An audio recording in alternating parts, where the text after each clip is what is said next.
Welcome to The Dogs Were Good Again. If you couldn't tell by that lovely intro, you just have...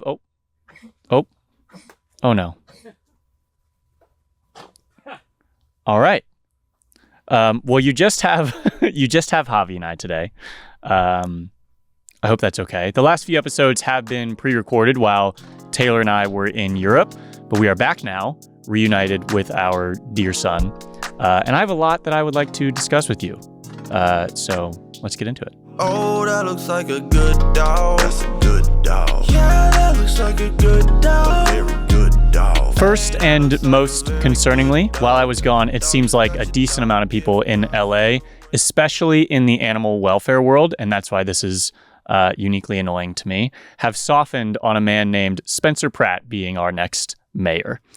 This is wildly frustrating. It says if dogs could vote, they'd vote Spencer Pratt for mayor. And so I feel like once you enter my territory, I'm allowed to comment on it. I think that's how that works. I'm going to spend the first 20 minutes or so of this show speaking to people who I think have good intentions and want the best for the city, but find themselves considering Pratt because of his hijacking of the animal welfare crisis on Skid Row specifically.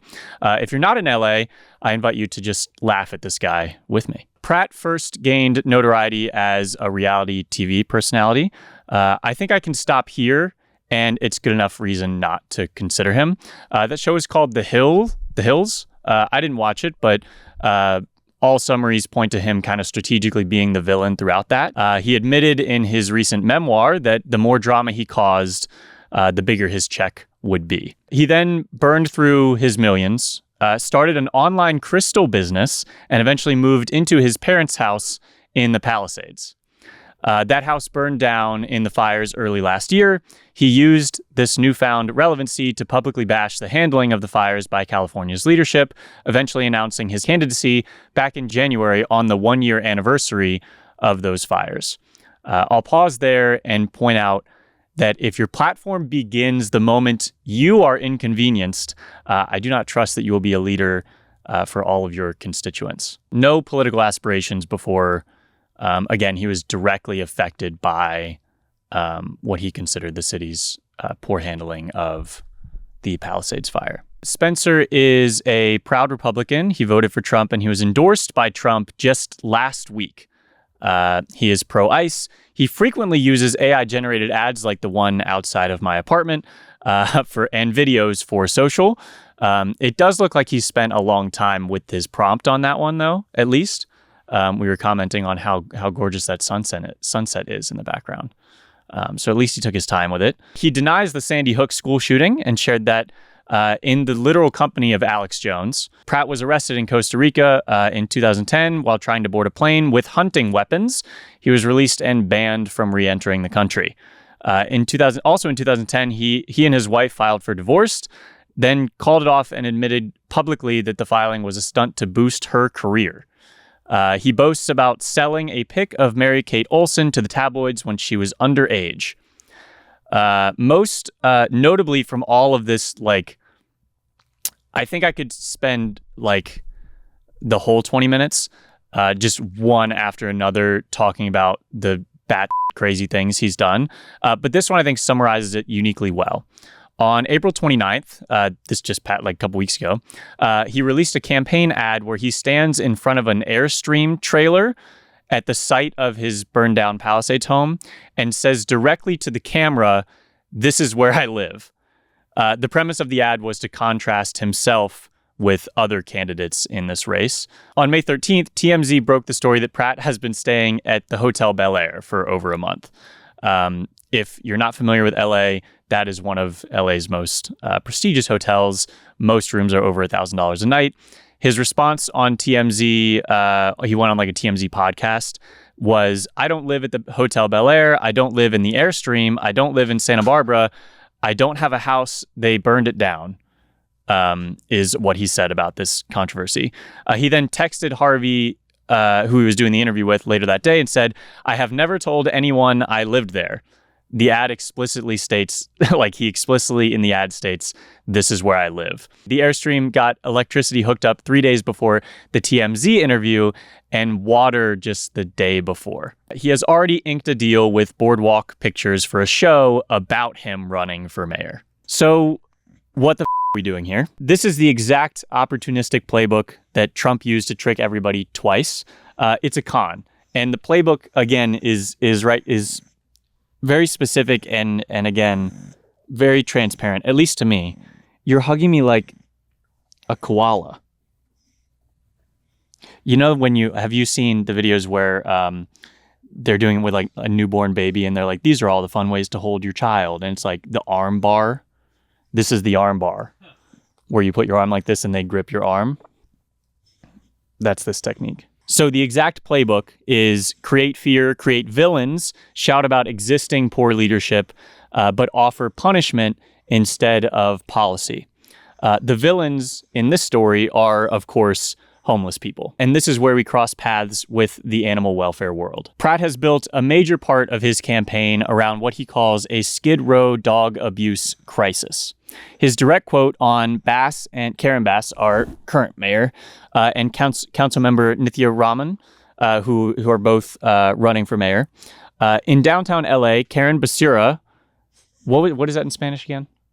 Trash. That's what he calls her. And Nithya Raman have facilitated the torture, mutilation, abuse, and murder of thousands of dogs by crazed drug addicts who breed them for drug money, set them on fire, conduct Nazi-like experiments, dissecting these poor dogs alive. They test their drugs on them till they overdose and die. While there is sporadic evidence of animal abuse occurring on Skid Row, I hope you can see how his summation is unhelpful at best. Pratt's official 5-step homelessness plan. Step 1, end the distribution of clean needles and harm reduction supplies. Step 2, use California's SB 43 law to place street drug users on forced 5150 holds. Step 3, bus what he claims is 30% of the unhoused population back to their home states. He says they were trafficked here by non-government organizations. Step 4, bring in the DEA to dismantle drug operations he says are running out of tents and Section 8 housing. Step 5, acquire a large piece of land in beautiful nature outside LA, build a mass treatment facility there. He says it's modeled on a veterans transition facility in Bentonville, Arkansas. He claims 90% of LA's homeless are hardcore illicit drug users. He attributes this to the DEA. The DEA has not published this figure. His position on the unhoused, when asked directly, well, they're not homeless, they're drug addicts. Most of these people are addicted to fentanyl and meth.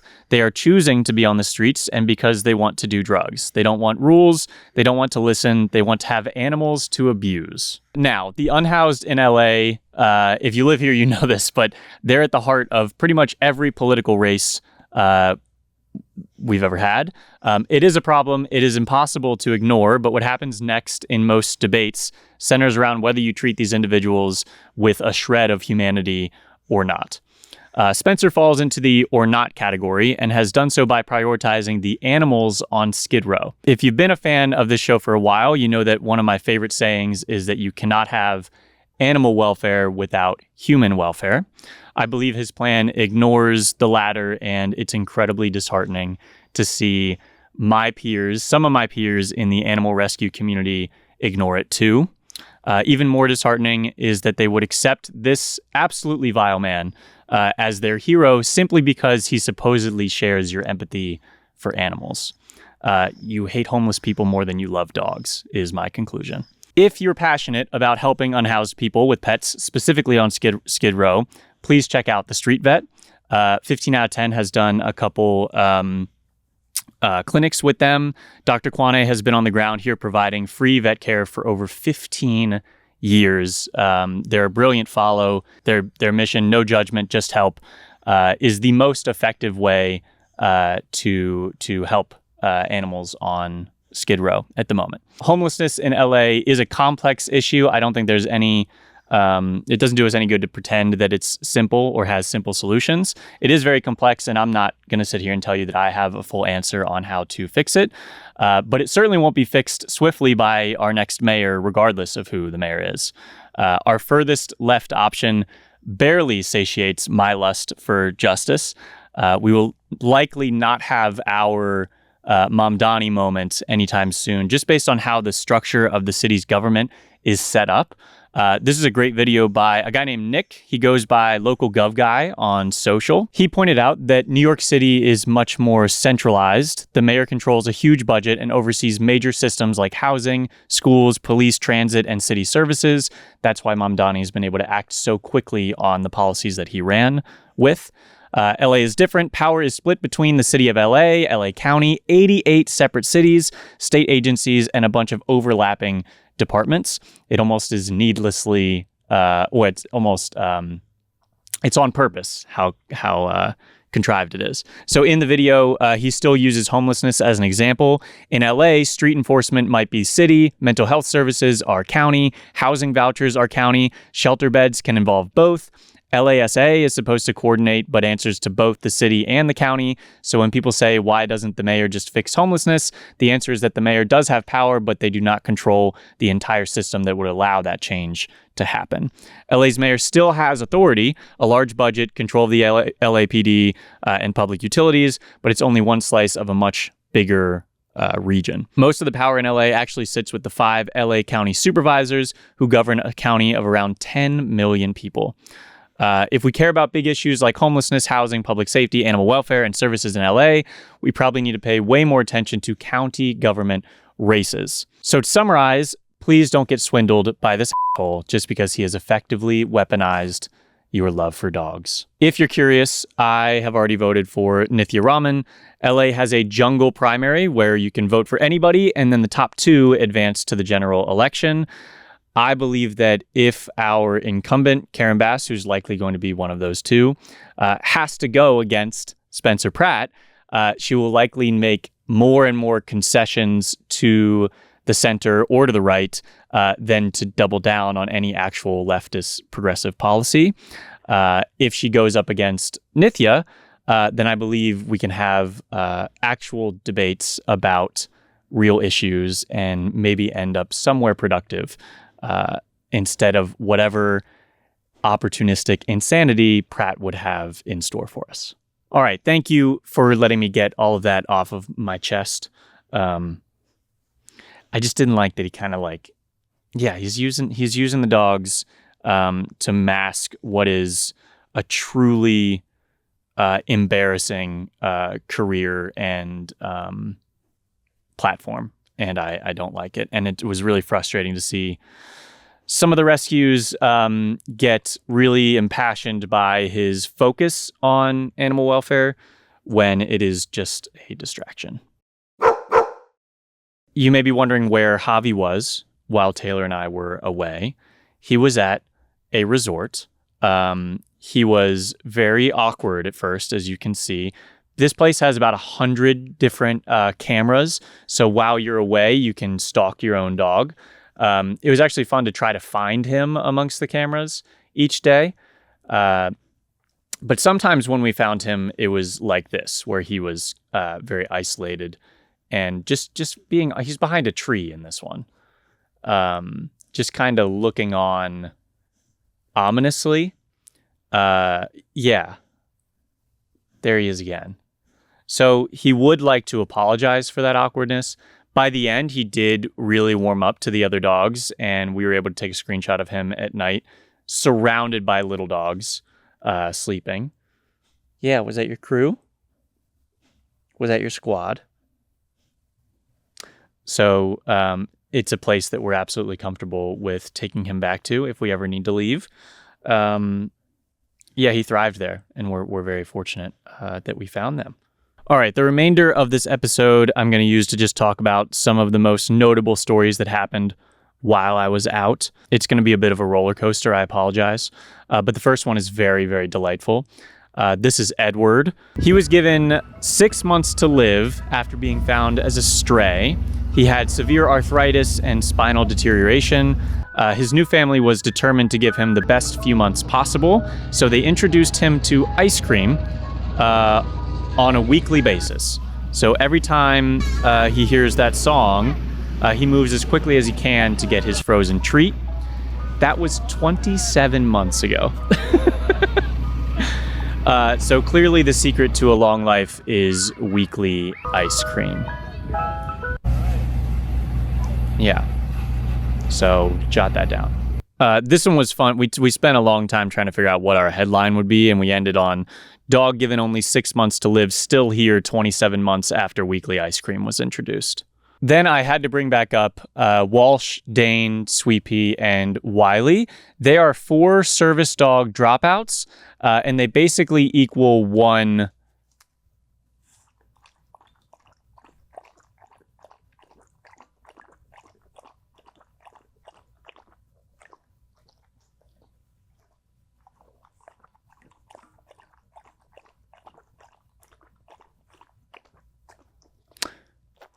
fully trained service dog. So combined, it works out. Some things for me, you think? Walsh, could you push? Thank you. Can you push? Push. Good job. Back. Can you push that one? Push that door. Thank you, Walsh. Sweet Pea, can you close that one? Good job. Okay, last one. Can you close that door? Can you close that one? Sweet Pea, can you close that one? Walsh, can you close that door? Push it closed. Good job. You get a bite. You get a bite. You get a bite. So combined, they've completed one single task. Then we have Bear. He is Australia's most famous koala detection dog. You can see here he just lays at the bottom of a tree that has a koala in it. He actually, I think we helped in making him the most famous koala detection dog because back in 2019, 2020, we gave him a 15 out of 10 and the post went very viral. Actually, Tom Hanks read our post live as part of some old Twitter thing. But Bear is mega famous, and I can take a little bit of credit for it. We first featured him in 2019 for his efforts during Australia's Black Summer. That was one of the most catastrophic bushfire seasons on record. During that summer, he helped locate more than 100 injured or displaced koalas. He actually, as a puppy, Bear has OCD, an actual diagnosis, and that high energy and intense focus caused him to bounce around a few homes until he found the perfect job for him, which was koala detecting. His talents were recognized by the International Fund for Animal Welfare. The head of that organization said he literally went from chewing the walls of a Gold Coast apartment to roaming through the Aussie bush on a mission to save our most iconic species. The reason I'm telling you about him again is because he retired earlier this month. He has officially hung up his working boots and is looking forward to days filled with rest, cuddles, ball time, and maybe just a little bit of mischief. I've got another wholesome one for you. This 6-year-old and his goats have raised over $15,000 for a shelter after his dog died. When the Braley family's Dalmatian named Brody died from bone cancer just days after he was diagnosed, their 6-year-old buddy was obviously heartbroken. He wanted to do something to honor Brody's memory, so he decided to raise money to donate beds and toys to an animal shelter. Buddy, who lives in rural England, invited passersby to feed goats on his farm for charity. His mother said, "We live pretty much in the middle of nowhere, so we don't get that much traffic coming by." Then a man visited, fed the goats, and gave Buddy about $80. Then Buddy's grandmother posted in the local Facebook group that they were doing this, and a steady stream of visitors showed up to feed Buddy's goats.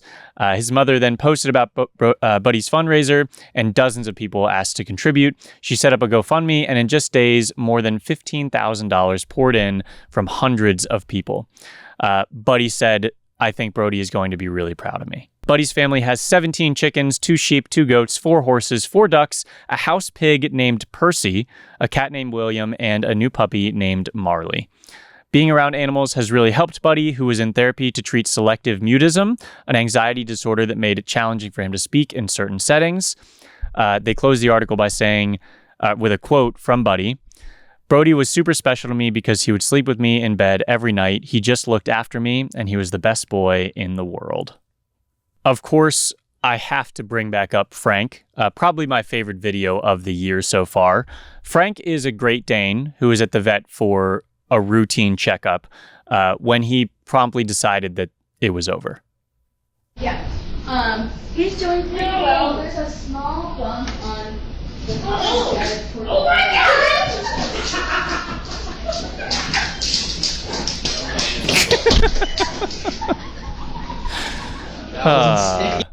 I love how they're all laughing it was bound to happen, or it's happened before. I think we had people in the comments of this video, other vet techs, saying that you'd be surprised how often this happens with Great Danes. So yeah, just an all-time video from Frank there. Then I have 2 new baseball team dogs. The first one being Natty. He is the Washington Nationals' first ever team dog. He's a puppy in training with canine companions and will eventually become a service dog for a person with a disability. That is normally how these team dogs work. They're basically being raised by the entire organization, and then they will one day graduate and go on to work with someone with a disability. He's currently only 3 baseballs tall, is what they said. And he made his debut 2 weeks ago against the Orioles, and all we've heard is good things about his contribution to the team so far. Our second bat dog is for the Portland Pickles. Yeah, they're not MLB. They're a collegiate summer team, essentially, but very popular, probably because of their name and mascot, which is a pickle. They announced that their season will feature a bat dog named Wilma. A reminder that a bat dog is actually a dog with a job. Whenever after a pitch or a play or a batting is done, the dog will run out and grab the bat and bring it back to the dugout. She is set to make her bat retrieval debut on May 26th. What day is it? That's today. So by the time this is out, she will have already made her first debut at Walker Stadium. Wilma received 8 months of specialized training for the job. Her responsibilities include retrieving bats, winning over fans, and maintaining clubhouse morale at an elite level. That's a direct quote. The Pickles are also bringing back Woof Wednesday, where dogs get into the Wednesday home games for free. Then I got to tell you about Bird and Dee. If you missed their #1 spot in top 10 from a couple weeks ago, they were found together near a railroad track in Chicago. Whether they were left there together or left separately and then found each other is unknown, but it quickly became obvious to their rescuers that they are best friends, completely inseparable. Their rescuers were the Anti-Cruelty Society, and when they listed them for adoption, it was only as a bonded pair, which typically extends their stay at the shelter or with the rescue, because it's very hard to find homes that are willing to take in a bonded pair, because it's double the trouble and responsibility and finances. So they were all pleasantly surprised when it only took Bird and Dee till the end of that first week to find their happily ever after. We also got confirmation that Bird still sleeps right on top of Dee. It is May, which means graduation, but for us it means dogs graduating. We've been already sent dozens of service dogs graduating with their humans, the most notable of which so far has been Sadie. She's a service dog for her human Michaela, and when they graduated last week, she was honored with her very own bone diploma.